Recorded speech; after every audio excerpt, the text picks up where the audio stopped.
I was in the hall the other day. I was like, has he got his racket there? You were chopping with a phone, and it was world class. I played a lot with my phone. This I would not consider feeling because I've done it in a lot of repetition. And you were like, hey, I'll beat you with this. Let's do a €100 bet. Yeah, is this still on? We can do it today. Yeah, we do this. Yeah. You really think you're going to beat me? Yes, on a I think racket. So. But I need a Huawei. Okay, how are we going to get one of those? If there is a store, I can buy one. Okay. Because it will pay for itself when I get your €100. All right, guys, next episode up, we are here with the man of the moment, King Slayer, or I should say Wang Chuqin Slayer, Anders Lind. Anders, how you doing? Feeling pretty good, thank you. Fair play to you, because you played in the quarterfinals earlier on against Lin Shindong. Tough task, 4-0. Anders walked in and I went, tough match earlier, unlucky mate. And you went, he's just awesome. Yeah. What was that like? No, I mean, he played incredible. I feel he had answers to every shot I tried to come up with in a way that I don't face so often. And in the end, he's just a better player than me, and that's why he won. You took out Wang Chuqin. Yeah. But don't get it wrong. Like, I beat him, but he's still way better than me. But you had a game style that he couldn't adapt to. Maybe he'll have to study your style now. Doesn't matter. All the Chinese players, if you look at the top players, okay, they're losing now sometimes to the Germans. Now I won one, thank God. They lose to the French players sometimes, etc. But the Chinese are way better. But they are also the ones that have, since childhood, hadn't the by far best team around them. Yeah, they've been an really insane sculpted. team. When we're in the training hall, there's more sometimes coaches and team than the actual players. Yeah, exactly. Whereas you're in there maybe with just your friend Jonathan. I don't even have a coach today. You had no coach today. Yeah, Jonathan in your corner. He lost, so he went home. Because of course he's not coach. We're just we're both here helping each other out. Exactly. And do you think that affected? Is he a good way of calming you down or giving you? I mean, tactics? he did amazing those matches. I've had him as coach many times, but the things he's done for me here in my matches, I actually think I would have lost all 3 matches without him, really. The same way we ran up to talk to you the moment you won, Dan ran up to Jonathan as well. And he actually said, you said great coaching, and he went, it's easy to coach him when he's playing that well. That was it. It's easy to play that well when he's coaching so good. Can you remember one standout thing Jonathan maybe gave you that was key? Against Putsa, I was in the 4th set. I wanted to tilt. Yeah. And he said some good things that made me calm down. Otherwise, I wouldn't have turned the match. Against Wang Chuqin, after I lost the 2nd game, I was furious because I believe I needed that 2-0 to win. And he said, even though it's 1-1 and both sets have been close, you're dominating the game. Made me believe. Against Kao, I was down 2-0. I couldn't play in my shoes. I didn't believe I could win. He made me believe I could win in this 1 minute between the sets. So without him here, really, I don't think I would have won my matches. That's awesome. And that's going to push you guys forward and also give other players belief that they can beat the Chinese players as well. I think that's what you and a few others have done now, is to go, the Chinese players can be beat. They bleed. And you need that belief first. What was interesting, I don't know if you saw this, but we've got a video going out soon. The next morning, right, Wang Chuqin is in the training hall. Yeah, for sure. From 9 in the morning, probably. With his coach, Zhang Xiao, who used to coach Zhang Jika back in the day. He's a big, beastly guy. He's always feeding fast, multiple. And he actually gave Wang Chuqin the craziest session I've ever seen, 2 hours long of multiple feeding. And he literally was whacking the ball wide, and he's got to do 4 the whole time. And he's extending his body to the absolute limits. And I'm thinking, what's going on here? So I set the camera down. on Wang Chuqin. He literally just got there, set it down, came back in here.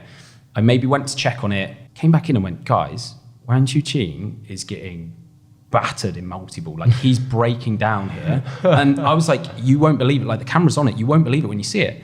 I went back in after about an hour and a half, still there, still doing it. It's a 2-hour full-on session. But that's why he's the world best. Exactly.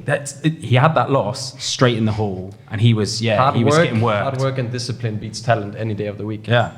And the Chinese are not only because they have so many players to pick from.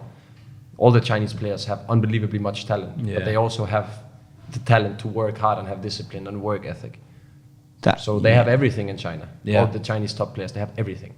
And I guess you're from a very young age. I mean, the amount of rounds and training matches he would have played against Ma Long compared to anyone else in the world who only gets to play him Yeah, and they also get the best sparring because when they're growing up, they get to play against the world's best players as much as they probably want to. Yeah. So that multiple session the next day doesn't surprise you at all? No, not at all. And have you seen that before amongst the Chinese players? They lose someone and then... Many of the Asians do this. Yeah. And is it just because they just want to... Like, because what would you do? It's because now with the system, like, because you have to play so many tournaments, you have to treat each tournament not as a tournament. You have to make sure to get practice and gym and eat and sleep and everything so that it doesn't fall off the daily routine, because you have 80, 100 days a year where you have tournaments. If you're not practicing, that's 100 days of practice you're losing. I've heard this before, where I've quoted this the other day in the podcast, where some players now are using the WTT event as their training hall. Yeah. You know what I mean? Yeah. Especially the young ones. Yeah. Because they don't have time to fly back. So they're just going from one event to the next. And they're just grabbing a friend in the hall and just training, getting the multiple in. And like I said, Wang Chuqin, they're used to doing that amount of hours every day. So for him, it's just, okay. Yeah. Fascinating. In the match, one of the things that you were really, really keeping him at bay with was your serve receive, your backhand chop serve receive. That thing was absolutely butchered. And on YouTube, it was hilarious because they were like, oh, the ball's bouncing really high. Wang Chuqin should be killing it. The side view, and again, we probably upload it, where you can just see the ball is fizzing. It hits the table. And like you said, it stops. No chance to kill this. Yeah. No chance. It's on T-Part table, he would kill 100 of 100. Yeah. Which is mad. I mean, what he probably should have done, obviously, is adjust and play it back in or roll it in, do whatever. Yeah, he's just trying to bomb it. But he's so used to being able to bomb that ball, I guess, and you've just cut it in half. And you served so well. Was it an intention to avoid the Chiquita flick? Like serve either side to avoid it? Against left, I don't really have an issue with Chiquita flip. Okay. What I would have an issue with is if he flipped and then I played to his backhand. Why is that? Because then he can pressure. Backhand. I didn't win 1 point there. Yeah. It was impossible. You were saying in the post-match interview that there was so much spin on the ball, it wasn't biting into your rubber. Because I went too early. Like the timing with Malong we talked about. Yeah. But when he went into your forehand, you were able to hook it almost. Because I have the better timing in my forehand. So why can't you get better timing with the backhand? I can. You can? If we go in the practice hall right now with Wang Chuqin and he makes the same first attack as he did in the match, you'll be there. I will not miss this ball. Yeah. But when it's match, high pressure situation, you have a lot of thoughts going around in your head. You timed it wrong by 0.1 second. It does like this, you miss. You feel more confident with the forehand in that situation. Because your forehand counter in that match was insane. He is lacing it, and you can see on the side, it's got so much rotation, and you're just taking it away with the forehand. Got the when feeling. When that comes in, are you using the wrist on that forehand, or is it a full arm swing? You know, how are you guiding that ball down? Because if I do it, the ball's going to go and hit the rafters. I go on this side. Yeah. Because if you go on the side, it kind of cancels the topspin. Right. So it's very much a hook. Yeah. You get it here. Yeah.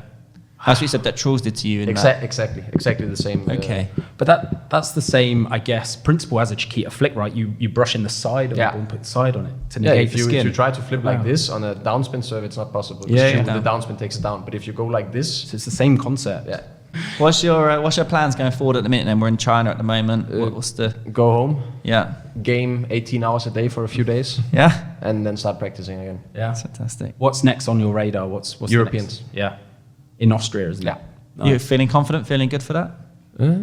We'll see. You see what happens, yeah? That's nice. Take, as you said, one point at a time. 1 day at a time. One a day at a time, yeah. Have you noticed, since the Wang Chuqin win, have you noticed more attention, especially from... it's crazy. We were getting a coffee at the coffee shop around here, and you were doing jogging with your headphones on. And basically, it was the day after, and you just went jogging down the road, and everyone in the all the Chinese people in the coffee shop and all the workers here and the WTT people all were like, they were following you with their eyes. It was like, oh, there's a superstar that's been born there. But this is a good point. Wang Chuqin is one of the most famous athletes in China. His Weibo's like, 19 million followers. He's a superstar. So everyone that follows Wang Chuqin in its millions is going to know who you are. Yeah. So you are now completely famous in China.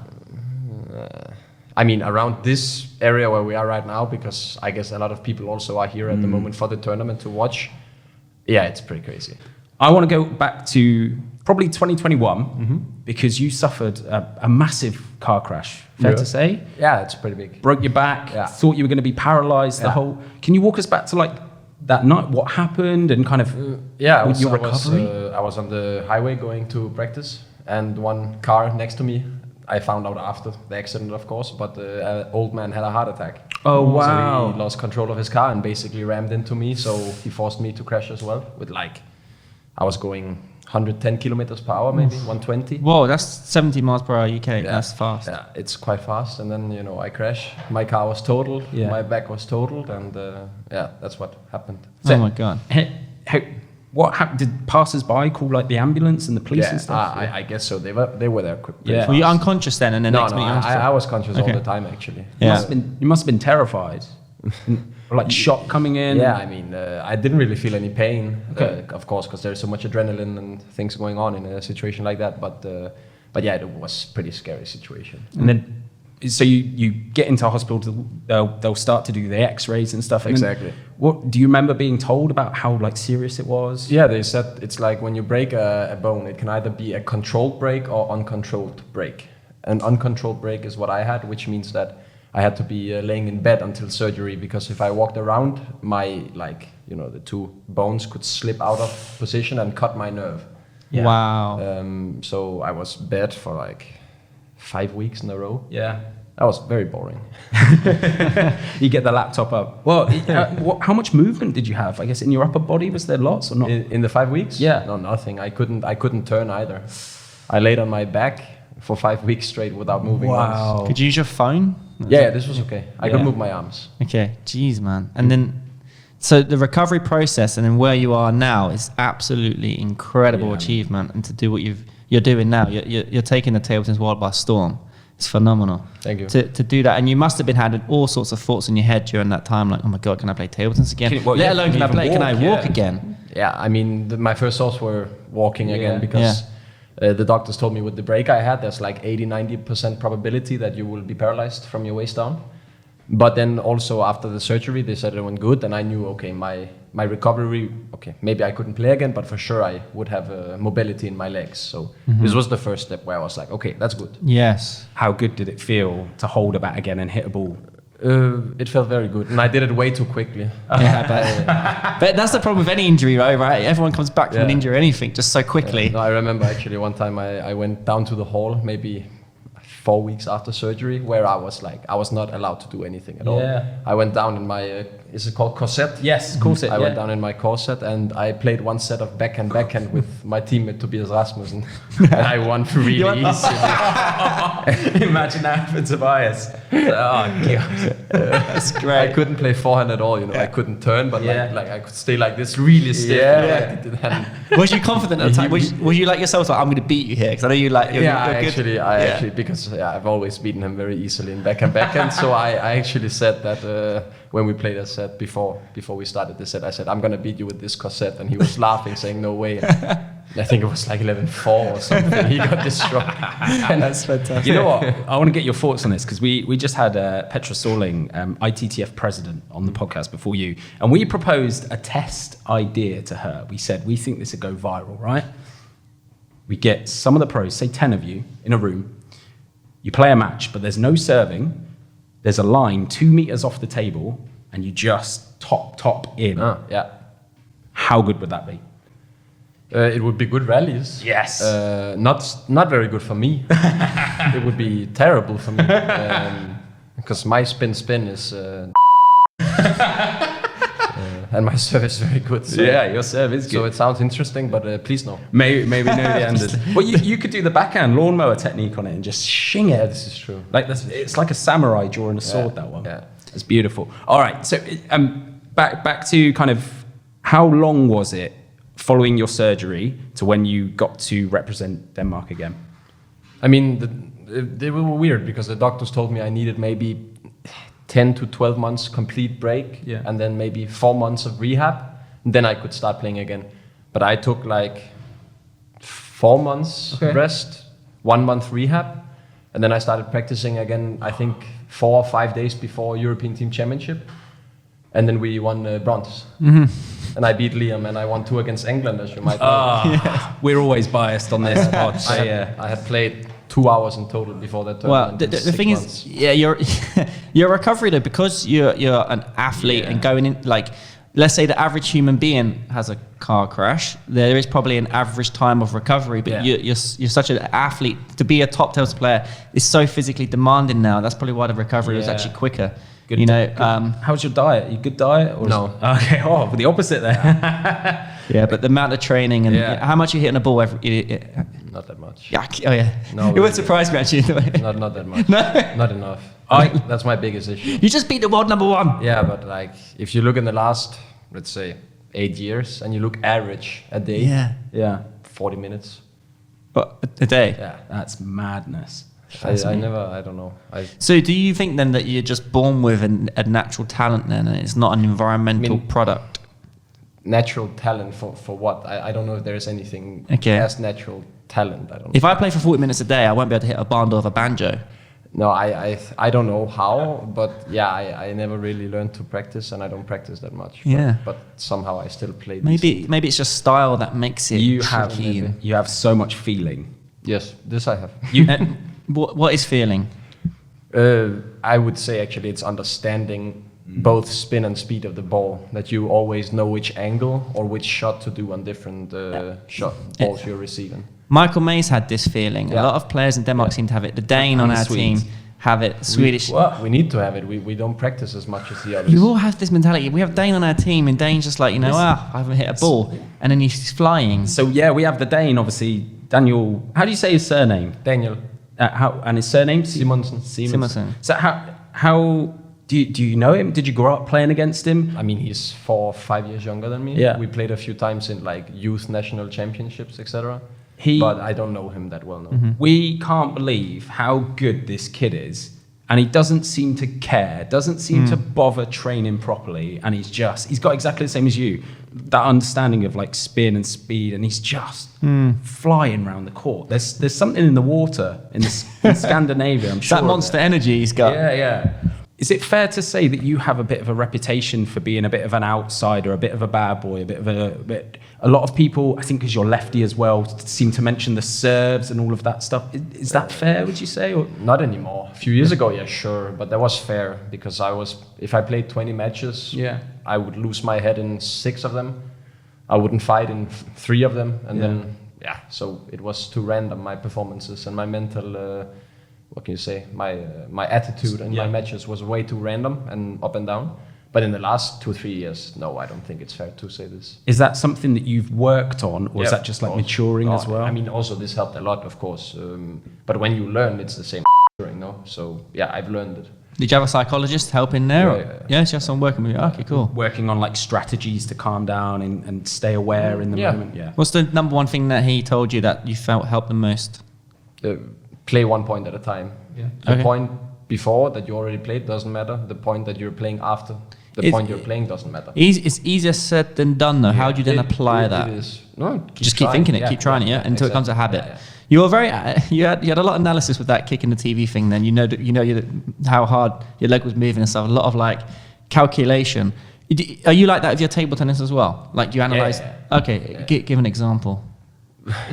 I think that's the natural feeling for me in table tennis. That is because I analyze everything. Okay, right. And I seem to analyze it in the right way more often than not, with the angles and spin calculations, etc. So when you're talking about like your racket and stuff, is that like, so you think about the angle of the back? Like, I analyze quite a lot of stuff as well, and so I don't know if you've seen like the spin sites and stuff, and then notice, are you into all that sort of stuff then? Okay, when I do this serve, it's this spin or No, I just go. You just go, yeah? Cool. Interesting. Don't think, I just go on instinct. Because there's also an element of like, you've got this very interesting style where it's very different and unique. So you don't overanalyze as well, right? You know what I mean? Yeah. So like when you played Wang Chuqin, I'm guessing I watched it, we were courtside, it was freaking excellent. You were playing amazing. I'm going to segue this because I want to go to Paris first. Okay. And then we're going to get to Wang Chuqin. I could just say, are you in that peak flow where you're not thinking of anything and it's just naturally happening on autopilot, or are you actually thinking a lot of stuff? I was only thinking about him.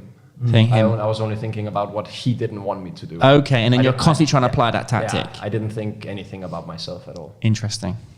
Cool. All right, let's walk up then to Paris in the summer, because you had a really good tournament actually. Yeah, it was nice. You beat Freitas first round, right? 4-0. How hard was it? I'm trying to frame these questions. I've actually watched your YouTube video. Obviously, we met before, so I know you've talked a lot about this and kind of some of the pressures. But just for some of our audience that maybe haven't seen that video yet, can you talk about like the size of the pressure? I mean, actually, from 0-0 in that match, I didn't feel pressure at all. It was before the match I felt a lot. It was like really so much, so nervous, so stressed, so scared, all these negative emotions. But once the game started, I felt very prepared and it went smoothly and fluently. Not one thing I always think, if I had your game, the confidence that I would have, there would be no one that could stop me. That's easy to say. I can also say if I had the level of my long, I would feel the same as you told just now. But I think once you get to the spot, it's your new normal, and you never really. I mean, that's how I feel. I never really trust myself. No matter if I will be number 4 in the world or 20 in the world, I will always be nervous before the match. I will never have the confidence to know that, I will win this match. It's so relative because I say this a lot, but table tennis is such a difficult game. Do you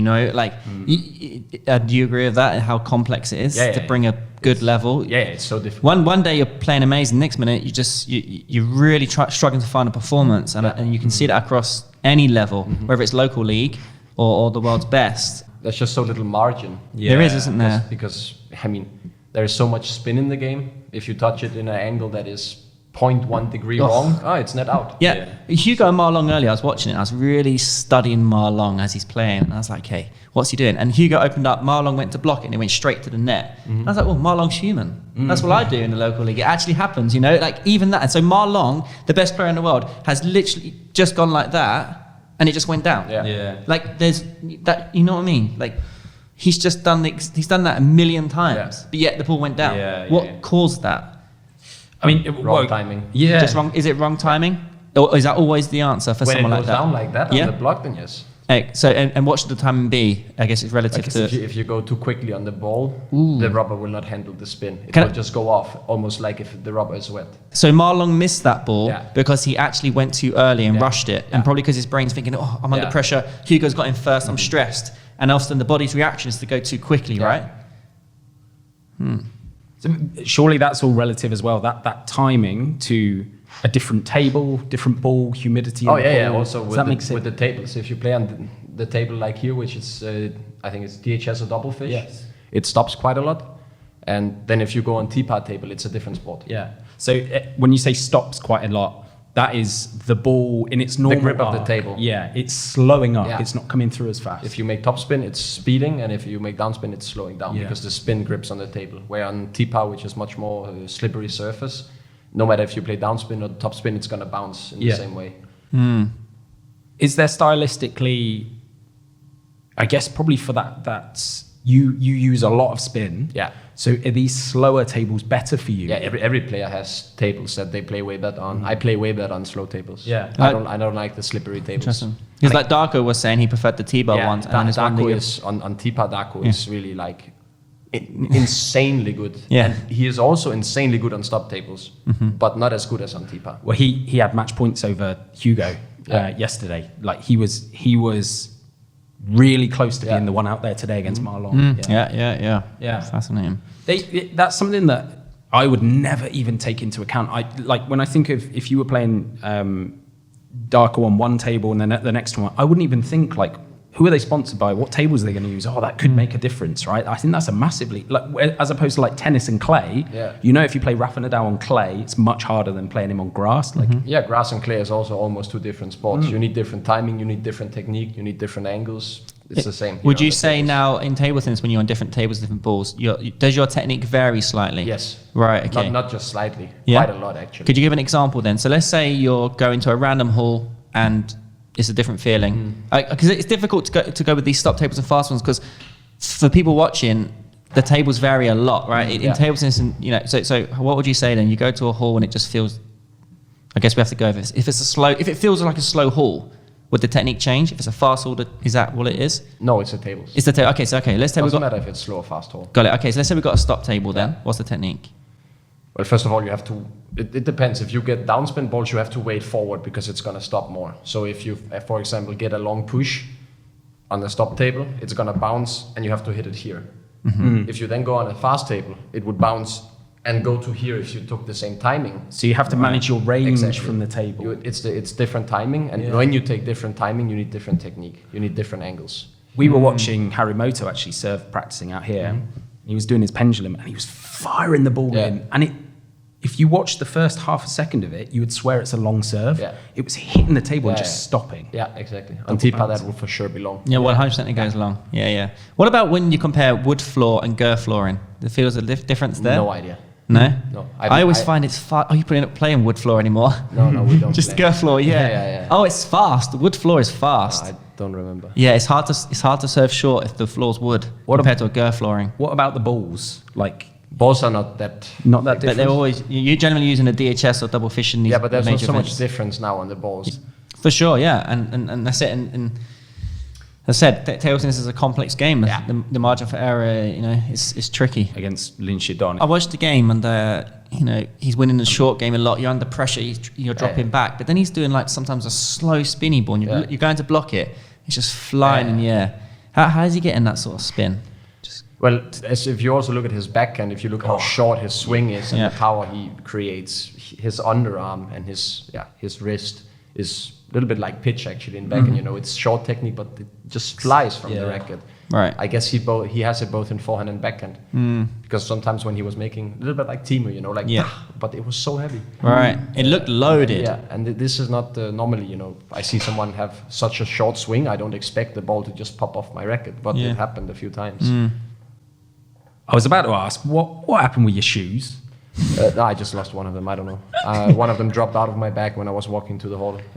You know what I think it was? We saw you behind the scenes. You were buzzing. That was such a big win. It was great to see the relief on your system. Just so happy running with Jonathan Groff. I'm surprised you didn't lose everything, to be honest, because it's just such a high. Where's my table tennis trainers? Well, we didn't see the match. It just loaded up Instagram. Obviously, we've been in this room basically for 48 hours. It was like, Anders won. Why is he holding up his shoe? I was playing, actually, I wrote and said it's running shoes, but it's not running shoes. It's those that I'm here. Yeah. Can I see? Because they're not made, they're not meant. Because once I had to play a league match in running shoes, and I could not move at all. No, this is not even running shoes. It's everyday shoes that you walk around. These were something that you got from Paris, right? There was also something else. Have you got your phone there? Can I see? So Anders walked in here and I went, oh, you got one of those flip phones. Check this out, Dan. We're the merch hunters. Right, she's got one of the flip phones. And I was like, where'd you get that from? It's a Paris specific one. Oh, wow. It's got the rings on it. Every athlete got one. That's next level, isn't it? Can I have it? Nope. That is awesome. Yeah. That's so limited edition. Does everyone using it? I bet a lot of people probably framing it, A lot of people are selling it. Yeah, I don't understand that. Yeah, that's a great... What are they going for? 2? Really? $2,000 maybe. A pound? Dollars? Or I mean, the pound is almost like the euro now. Yeah. So €2,000 or pounds, whatever you want. Yeah, sure. Yeah, wow. Back to Paris. What it's worth in 10 years' time. Yeah. Or you get Marlong's one. I was thinking the exact same thing.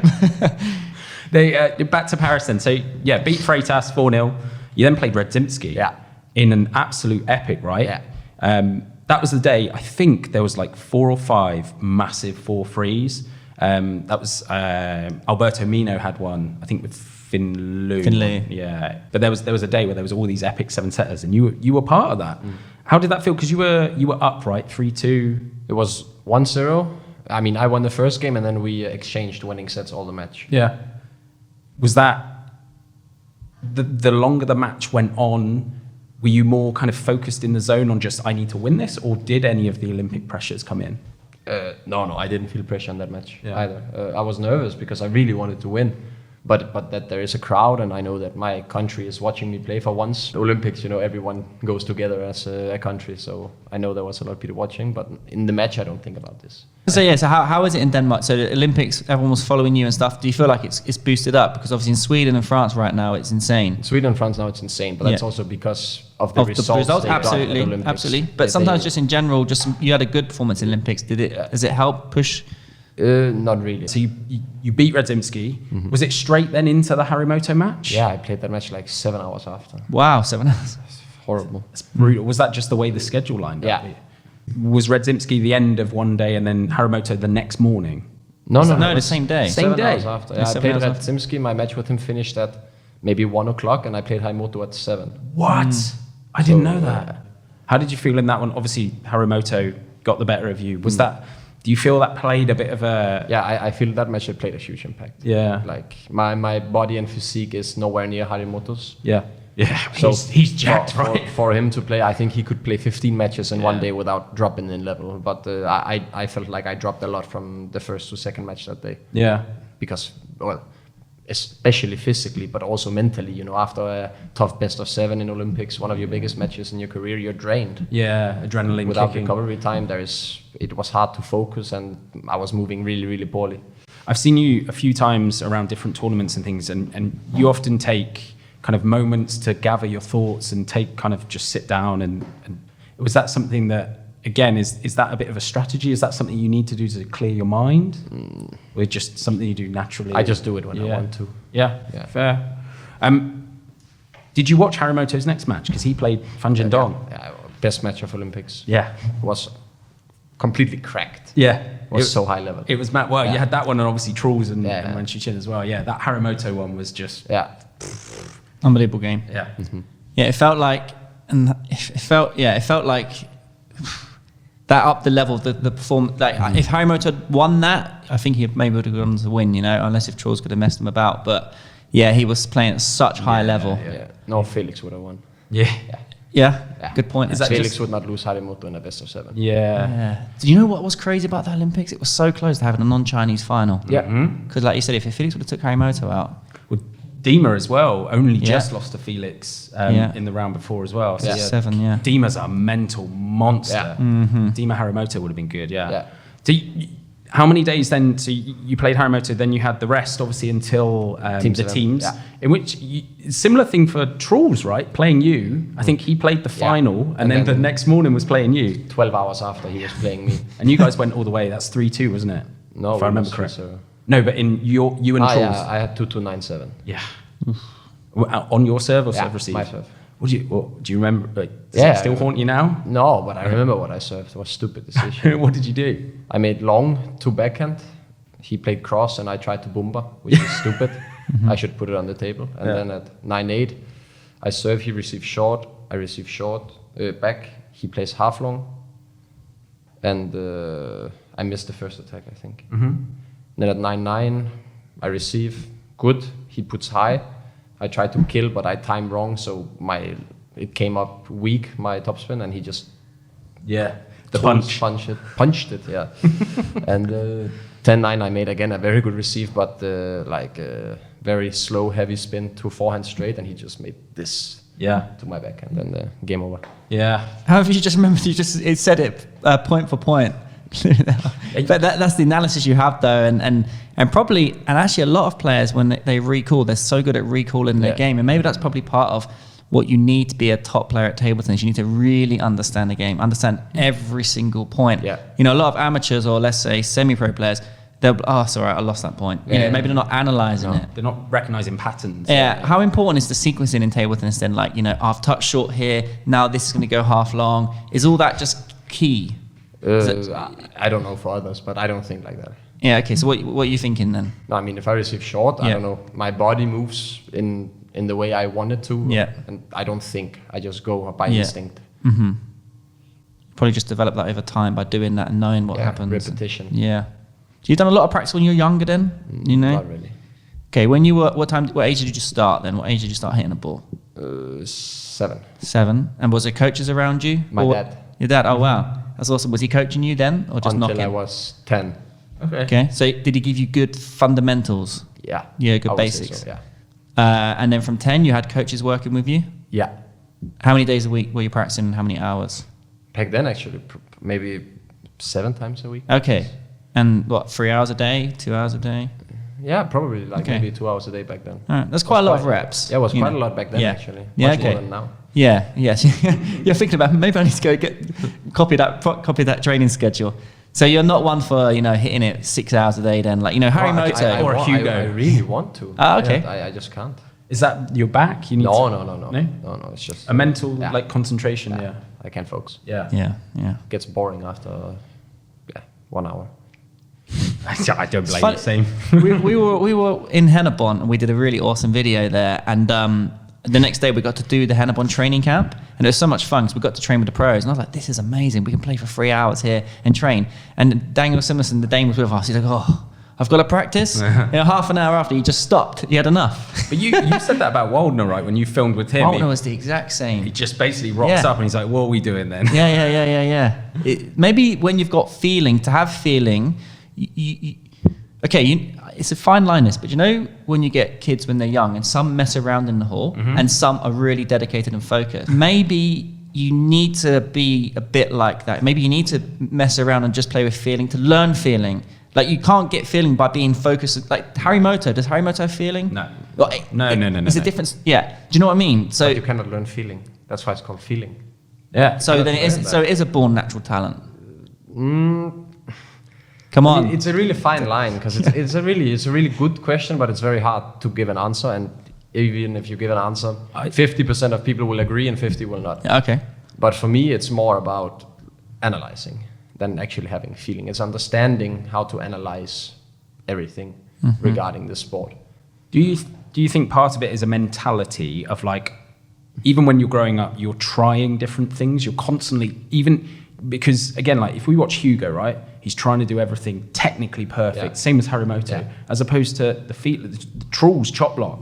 Like, you wouldn't teach a kid to chop block. No. He's obviously learned a coach would say, hey, stop chop blocking or stop messing around. But Truls has exactly, like, he's probably the guy that has one of the best feelings in the world. He understands exactly what table tennis is about, and he understands the angles, he understands the spin, and I believe also that is from him being better than others at analyzing. Yeah. Do you guys share stories with each other about feeling and, like, tricks and stuff? Our feeling is different.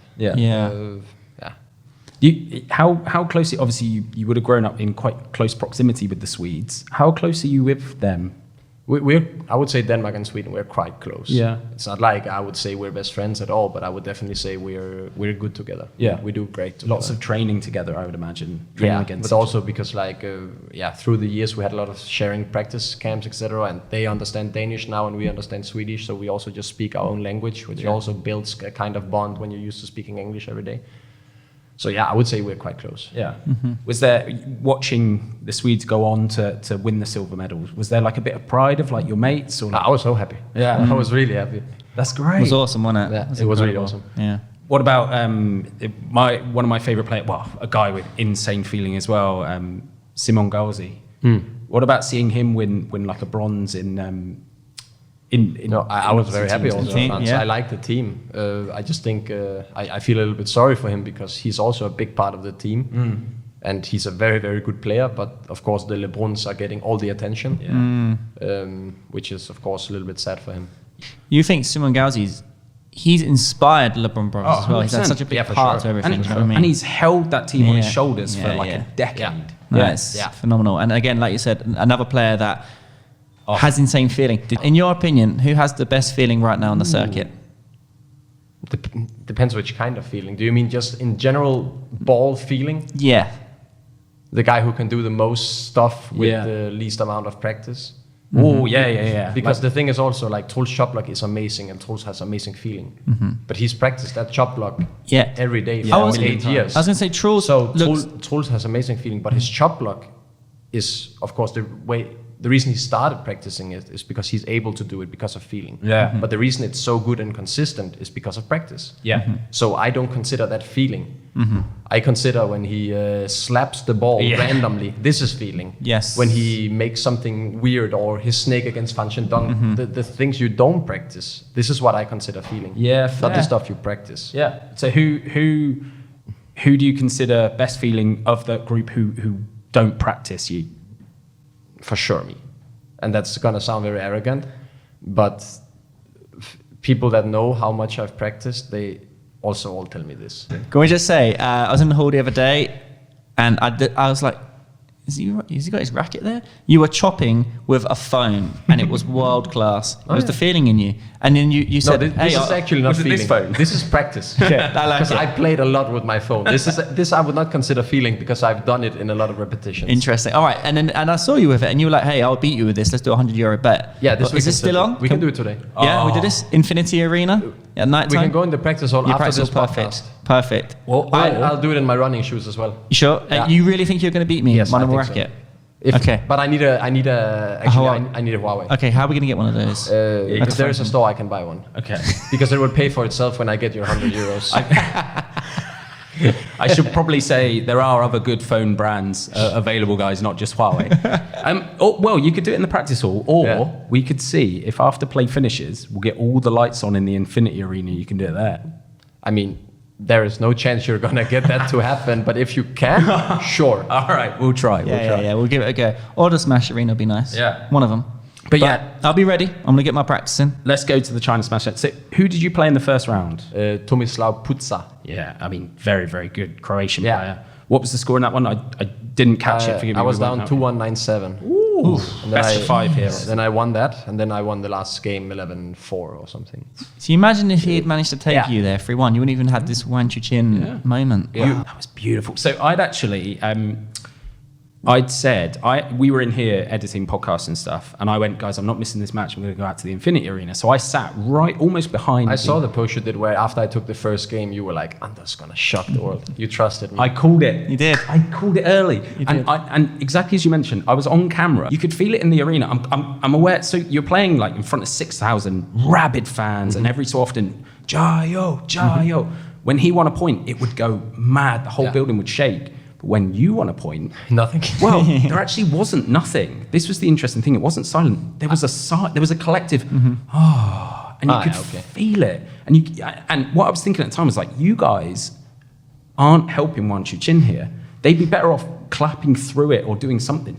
It was almost like a vacuum. They were sucking the life out of him. I can see what you mean. I didn't really notice the sigh sounds that were coming. Yeah. I only noticed that every time he won a point, no matter how, my ears would bleed. Yes.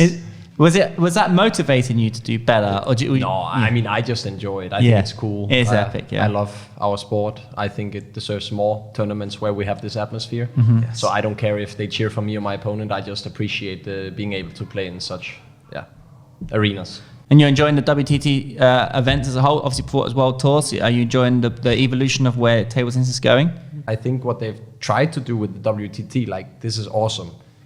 But the only issue is that when you combine both league and WTT, if you want to push for both, you cannot. Yeah. It's too much. We had Steve Dainton, the CEO of ITTF and therefore WTT, and there's both sides of the argument, and he was very good. I spoke with him about this as well. Yeah, and he seems quite an approachable guy. Right? He seems like he's really trying, and he is doing a very good job for sure. I spoke with him. I was very happily surprised because I never actually knew who was the boss. Yeah. Then he was like, "Hi, I'm the boss of WTT." I'm like, "Oh," and he was so approachable. He answered my questions. He even told me his future ideas and how he was going to try and build up. And I'm like, "You're trying to build up something for the sport I love? Yeah. I'll do whatever you want." And this is fantastic because he made the same point that was like, look, we know the prize money isn't enough yet. Yeah. And he said from a financial model, in order to raise the prize money, we need to build these massive tournaments and have mandatory. And maybe it's a bit of a pain for the moment, but in the long run, it should then level out where you can earn a lot of money from the prize money of WTT, which then makes it a little bit easier, right? It at least takes the financial decision out of it. Table tennis, if you're 150 in the world, you can play in a league, you can sustain. Yeah. You are one of the few pros that have a YouTube channel that put out consistently decent quality. So I want to direct people, if they haven't already seen it, what's your channel name on YouTube? It's just my name. Anders Lind, YouTube, go to it. So you were given amazing insights into Paris and all the tournaments and your training days. So yeah, shout out to you because that is awesome. Cheers. Anders, you talked a bit about how Marlong's reached such a super high level. And obviously when you reach the highest level amongst anyone else, usually anyone below that level, it's hard to beat. Yeah. But what other attributes exactly do you think that's got him to that level? Like, can any of the top pro players get to that level? Is there something else there that, like Messi and Ronaldo in football are at such a high level, which footballers just can't seem to try and get to? What is it that you think Marlong's done to get there? Or does? I'm quite sure he's practiced quite a lot. Yeah. No, I don't know. I also think, I mean, he was so good for so many years and never really dropped. In like 5-6 years, he was world's best by far, in my opinion. And I also think that his stability is also from his game, because his game is so complete. He has one of the world's best serve. He has one of the world's best receives. He has the best forehand ever. And his backhand, when you look at it from outside, you look Fan Shandong, pa, pa, and Ma Long is just keeping it. But he's fully aware how he is supposed to win every match. I've never seen Ma Long be confused or look like he doesn't have a plan what to do to win the match. So maybe his actual playing level is the same as some of the other Chinese, but he's better mentally and better strategically. Yeah. And that makes him the one who's going to win more matches than not. That mental strategy.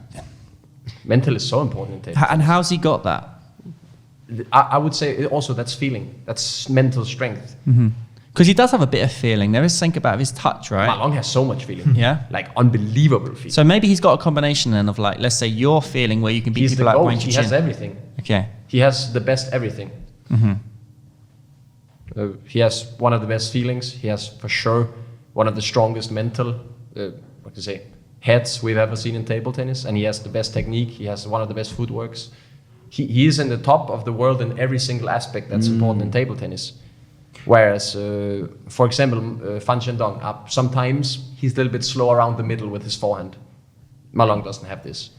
Okay, Fan Shandong is playing backhand boom all the time, but Ma Long is not missing.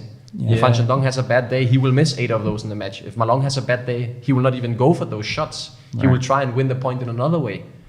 I was thinking that, like, it was really noticeable in his match with Hugo earlier that you don't get any cheap points. No, exactly. He doesn't miss a serve receive. He gives nothing for free. It looked like Hugo would have to play the best game of his life even to win a set. And that's how I felt this morning also. Yeah. I felt I was getting nothing for free. Yeah. Even against Wang Chuqin, I felt, okay, I'm actually getting quite a lot of stuff for free. That is, with Ma Long, it was like, if Hugo's to win it, he would have to hit consistently every rally 5 or 6 world-class shots. Yeah. Not 1, not 2. Okay, so if that's the case then, why doesn't Hugo... You know, if Hugo played someone 400 in the world, Hugo would just be relaxed, he'd be putting the ball on the table, hardly missing, right? And he'd just ting, ting, ting, win 11-1. Why can't he take that approach playing Ma Long? Because then Ma Long will kill the ball every You're going to eat the ball, yeah. You have to risk against good players. You have to risk in a way that they can't answer. It's the same against Wang Chuqin. If my back can push, if I take off 30% of the spin, he will kill every ball past me. And it's risky for me to go for the little bit extra spin, but I know it's a thing I have to do against him to beat him, so I do it. But if I played someone ranked 200 in the world, I would never risk this much, because I know even if I have 30% less spin, this guy's not going to be able to handle it. So you have to play compared to who your opponent is. This is very important. Your match plan and the way you're supposed to win the match has to have a lot of impact, depending who you're playing and what his plan or his game style is. Yeah, I mean, there's a lot of strategy there and thinking, isn't there? A lot of strategy. I think mentality as well. I think the majority of the players here, if they play Ma Long, they're happy if they just get to 9. They're happy if they just take a set. They're not even thinking about beating him. Not anymore. And that superiority complex must be tough. I think actually, when we saw, I know Wang Chuqin, slightly different, but like Wang Chuqin with Truls and with Anders, there was a tangible... There was a moment where you slowed him right down. Yeah. And it was almost like... Then he got nervous. It looks like Ma Long doesn't get nervous. Ma Long doesn't get nervous. Ma Long went through an insane generation of, he joined the Chinese team, let's say, at age 15, 16. In his team, he's got Ma Lin, Wang Hao, Wang Chuqin, real world-class, legit players at the time, dominating the scene, dominating everyone, and had to try and aim for that level and surpass them to, be the main player. Yeah. And as they came off, then Ma Long takes over with Zhang Jike, and they had that Zhang Jike. Imagine the practice Ma Long had with Zhang Jike. That back and forth millions of times in the training hall and in matches. Then he comes out of that, and now he's got everyone else in the world. This is cool. I've gone through this ridiculous phase, and now I'm just playing everyone else. He just wants to try and beat me. Do you know what I mean? Yeah. It's almost like his level, because of that, his level's gone so high and above it all. I mean, it's very simple. If you're Chinese champion, you're a world champion. Yeah. But then there's been players that have done that but still not reached Ma Long's level. But you know what I mean? Yeah. There've been other champions from China. That's still nowhere near Marlon's level. It's a good point as well. I'd be very interested. His longevity, he never seems to be injured. Exactly. Every tournament he gets to the final, it'd be interesting. Similar to like Ronaldo and Messi, very rarely did they spend time on the injury board. Like, how is he recovering? What's he doing? Is he doing cryotherapy every night? Is he, it'd be fascinating to see, like, whatever it is, it must be top of the food chain. Yeah.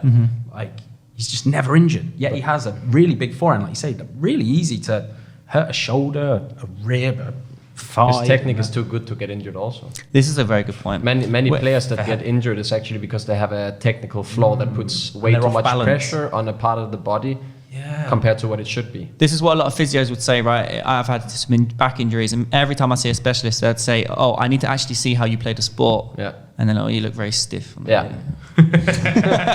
Very stiff. So, interesting. All right, so Marlon's technique has helped him get there. That makes sense, get through the injury, and he's gone through that ridiculous generation, and he's just so complete. Yeah, pretty much. Will we ever get someone better than Marlon? For sure. Oh, really? Yeah, the sport is expanding. Okay, so there'll be a better Marlon. I mean, the sport is... all sports is progressing. Will we have one who is better compared to the time? The era, compared to the era? This I don't know. But if we will have a player who is better, for sure. Yeah.